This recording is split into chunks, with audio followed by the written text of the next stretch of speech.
Nasaan ang chocolate ko? Sino kumuha ng chocolate ko dito? Kuya Edo, nakita mo ba yung chocolate ko? Wala siya dun sa ref eh.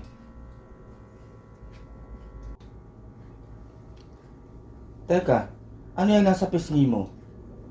Chocolate yan eh. Ikaw kumain ng chocolate ko. Bakit mo kinain ng chocolate ko?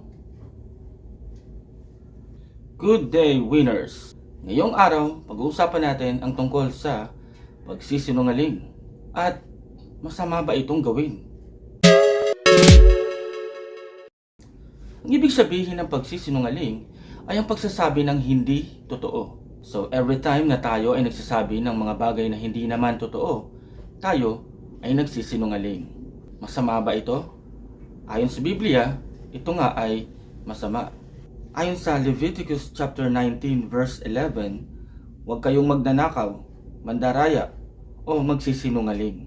Sa kautusan pa lang sa Lumang Tipan sa Biblia, ipinagbabawal na talaga ang pagsisinungaling.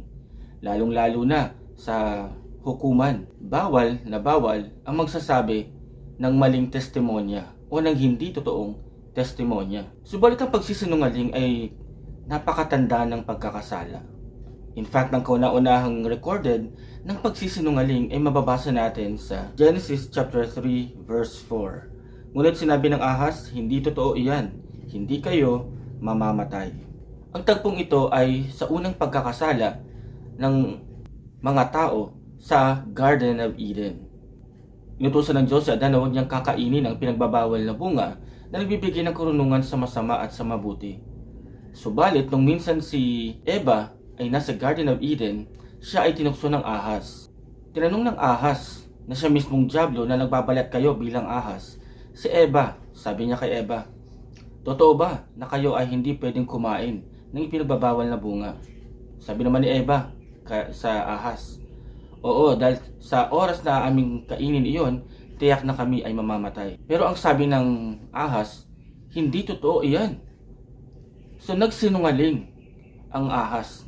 Sa madaling salita, ang diablo, nagsinungaling siya kay Eva. Dahil ang Diyos mismo ang nagsabi na kapag kinain ni Eva at Adan ang ipinagbabawal na bunga, sila ay mamamatay. So yan ang kauna-unahang record ng pagsisinungaling sa Biblia. Subalit ang pagkakasalang ito, ang pagsisinungaling, ay naging pagkakasala na rin ng lahat ng tao. Yes, lahat ng tao ay nakapagsinungaling na sa kanilang buong buhay. Walang sino man ang hindi nagsinungaling. Yan ay sabi sa Roma 3:4. Hinding-hindi, ang Diyos ay tapat at totoo kahit na sinungaling pa ang lahat ng tao, ayon nga sa nasusulat. Ayon sa sulat ni Pablo sa mga taga-Roma, lahat ng tao ay nagsinungaling. Subalit ang Diyos ay hindi kailanman magsisinungaling.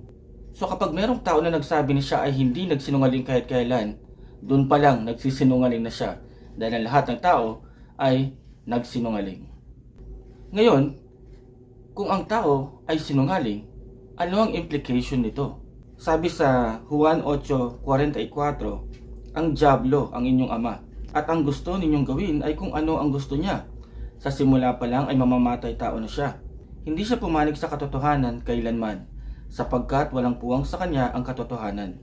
Kapag nagsasalita siya ng kasinungalingan, nagsasalita siya ayon sa kanyang kalikasan, sapagkat siya ay sinungaling, at siya ang ama ng kasinungalingan. Yan ay sa Juan 8:44 or John chapter 8 verse 44. Kung paanong ang diablo ang unang nagsinungaling sa Bible, siya rin ang tinuturing na ama ng kasinungalingan. So every time na ang isang tao ay nagsisinungaling, nagiging anak siya ng diablo.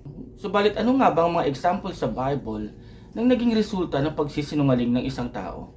Babasa natin sa Gawa 5:3 or Acts chapter 5 verse 3. Kaya't sinabi ni Pedro, Ananias, bakit ka nagpadala kay Satanas at nagsinungaling ka sa Espiritu Santo? Bakit mo binawasan ang pinagbilhan mo ng lupa? Ang mga senaryo dito, mga winners, si Ananias at si Sapphira ay nangako sa Holy Spirit, nangako sila sa Panginoon na kapag binenta nilang kanilang ari-arian, ibibigay nila sa gawain. Subalit, nung naibenta na ang kanilang mga ari-arian, binawasan nila ito. sila ay nagkaroon ng kasunduan na babawasan nila ang kanilang pinagbentahan. Sa madaling salita, sila ay nagsinungaling sa Holy Spirit. Alam niyo kung babasahin niyo ang buong kwento, ang nangyari, pareho silang namatay. Pinatay sila ng kapangyarihan ng Diyos dahil sila ay nagsinungaling sa Holy Spirit. Subalit ang pinaka masakit, ang pinaka nakakalungkot na mangyayari sa isang sinungaling ay ang mangyayari sa wakas ng panahon. Ayon nga sa pahayag 22:15 or Revelation chapter 22 verse 15, subalit may iwan sa labas ng lungsod ang mga asal-aso, ang mga mangkukulam, ang mga nakikiapid, ang mga mamamatay tao, ang mga sumasamba sa Diyos-Diyosan, at ang mga mahilig magsinungaling at mandaya. Pag dumating ang time na ibibigay na ng Diyos ang kanyang hatol sa sanlibutan at sa lahat ng mga masasama, kasama ang mga sinungaling sa mapupunta sa apoy ng impyerno, sa dagat-dagatang apoy. Yan ang pinaka-final na destination ng mga magkakasala. Subalit hindi naman kailangan maging ganun.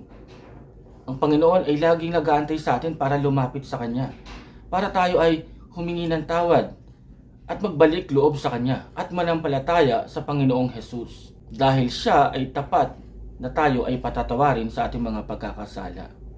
Ngayon, every now and then, posible ng isang mananampalataya ay magkasala pa rin sa pamamagitan ng pagsisinungaling. Subalit, bilang mananampalataya, meron tayo laging access sa Panginoon sa pamamagitan ng panalangin, sa pamamagitan ng paghingi ng tawad, ang ating standing ay nare-renew sa Panginoon. Kaya nga nang sinasabi sa Kawikaan 28:13, ang nagkukubli ng kanyang sala ay hindi mapapabuti, ngunit kahabagan ng Diyos ang nagbabalik loob at nagsisisi. Nagawa mo bang magsinungaling dati? Pues binibigyan ka ng Panginoon ng opportunity. Binibigyan ka niya ng chance na magbalik loob sa Kanya at humingi ng tawad. At kapag pinatawad ka na ng Panginoon, sikapin mo na sa lahat ng pagkakataon, magsabi ka na lamang ng katotohanan. Sikapin mo sa abot ng iyong lakas na iwasan ang pagsisinungaling, sapagkat ayaw ng Diyos ng mga sinungaling at ang mga sinungaling ay anak ng dyablo. Thank you for watching. Kung na-enjoy mo ang aking video, please follow or subscribe my social media accounts. At ganoon din, kung gusto niyo akong supportahan directly, check niyo na lang po ang description ng aking mga video. God bless you all. Ang laging tatandaan, ikaw ay isang winner.